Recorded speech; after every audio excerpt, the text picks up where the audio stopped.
Good evening. Good evening.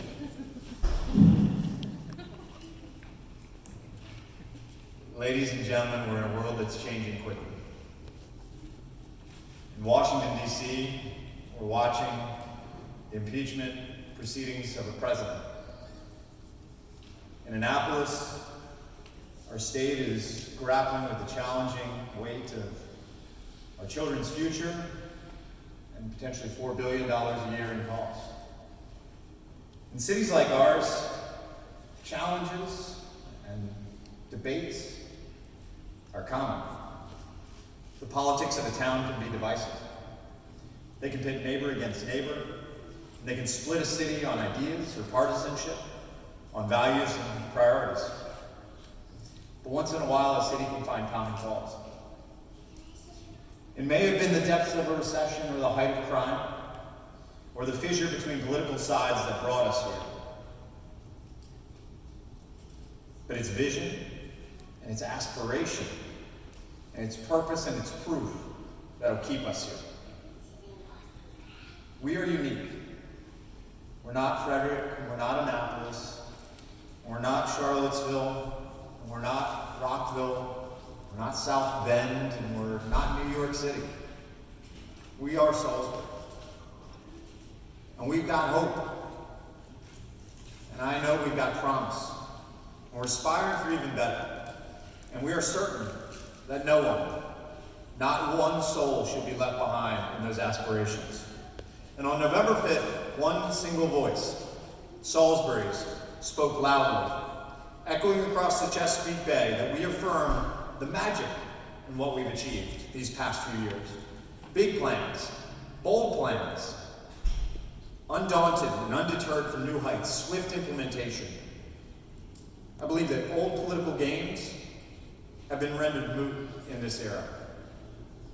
Over the last 5 months, I found myself at doorsteps and dining room tables, in places where people shared with me their enthusiasm.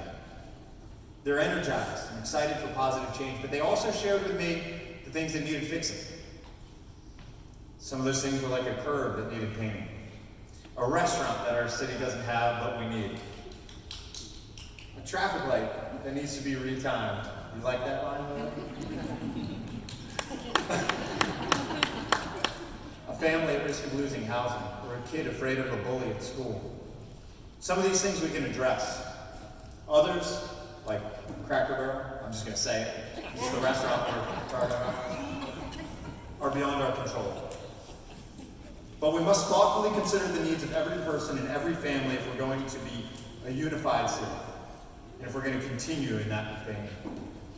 Salisbury must know that they have the word of their mayor, my word, that no matter who you are, no matter your identity, no matter your birthplace, no matter your politics or your neighborhood, whether you're from here or whether you chose here, Salisbury is with you, and this is your hometown. And with that unity, we can tackle anything. We'll continue to be a city that leads on reducing homelessness. We'll continue to be a city that improves access to critical mental health care for all. We'll keep working to provide every child in the city with a safe place and mentorship out of school. This city will continue to operate on results-based management, measuring the facts, not the politics of a decision.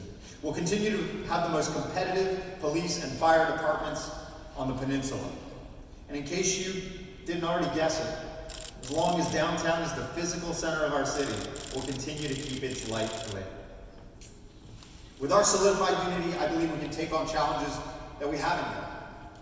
Bigger challenges that might require our friends on the other side of the city border, that might require partnership from our friends in Annapolis and Washington. We must take on the crushing burden of rent on our citizens.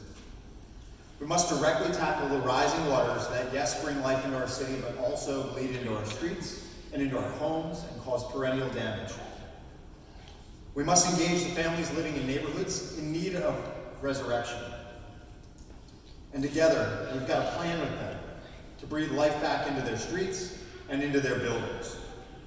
And with our unearthed unity, we must stand firm and accept nothing less than the complete resolution to one of the last unfair, inequitable tax systems in any county in the state of Maryland. We must draw the line in the sand on a liquor license system designed to benefit a few, and only seeks domain over the economy and people's money and their culture and their events, even the most unifying event our community's ever known. Lastly, we must commit ourselves to the project of ensuring equality for every human in our midst.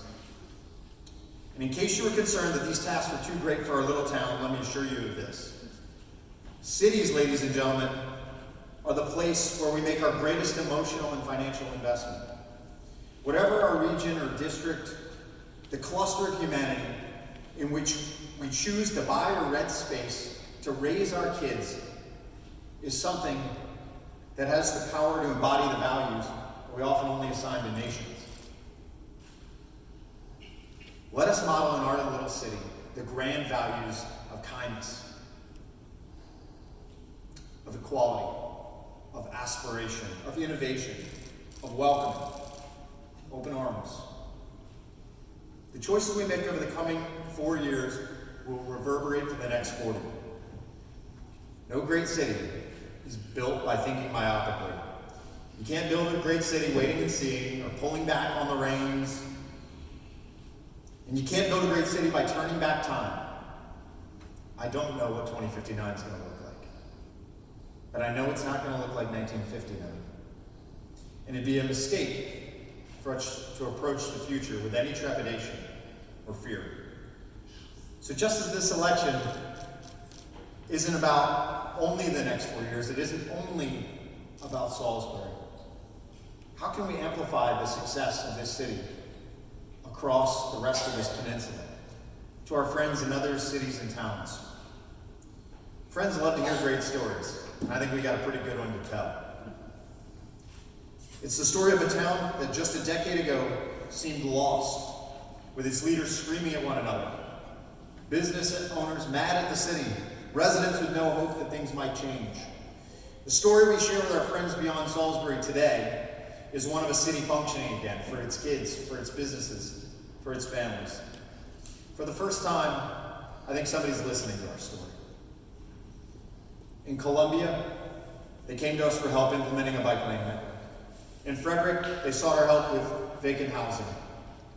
In Easton, they said, help us with downtown revitalization. And in Kent County, they asked for help with tax fairness. A fight we're going to have to take on. Organizations from across the state and even our friends in Delaware have reached out to us for our guidance on how to stand up housing first programs. And we're eager to share.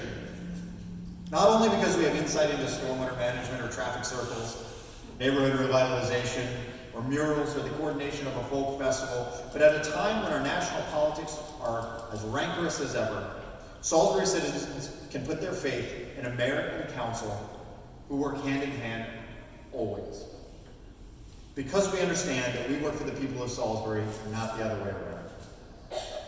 The road to this point has been pretty long, but the fruits are becoming more and more evident. For the last 2 years, downtown Salisbury has been filled with people celebrating the arts and culture and music. 150,000 people last year at our core. Families eating funnel cakes, powdered sugar all over my face, our faces, collectively.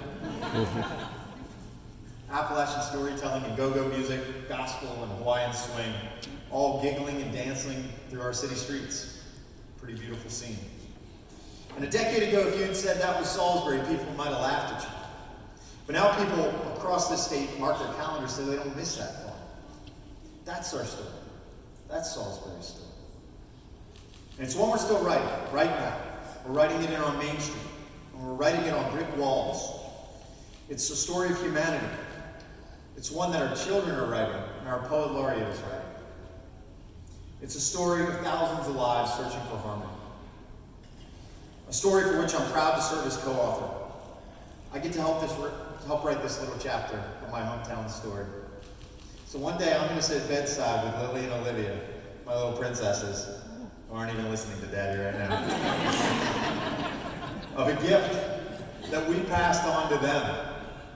One of a community united, a city aspiring, a place loved by those who inhabit it, but who loves them equally and selflessly back. A gift of the greatest little city in America. I love you, Salisbury. And I'm eternally grateful to have been given the gift to serve you.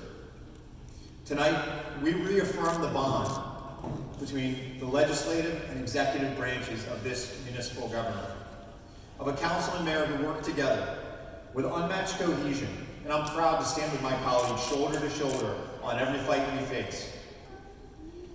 I won't speak for them, but I believe they would agree with me and echo my sentiments here. My heart is yours, Salisbury. Our heart is yours. And I and we will always be your advocate. Now let's get to work. Thank you all.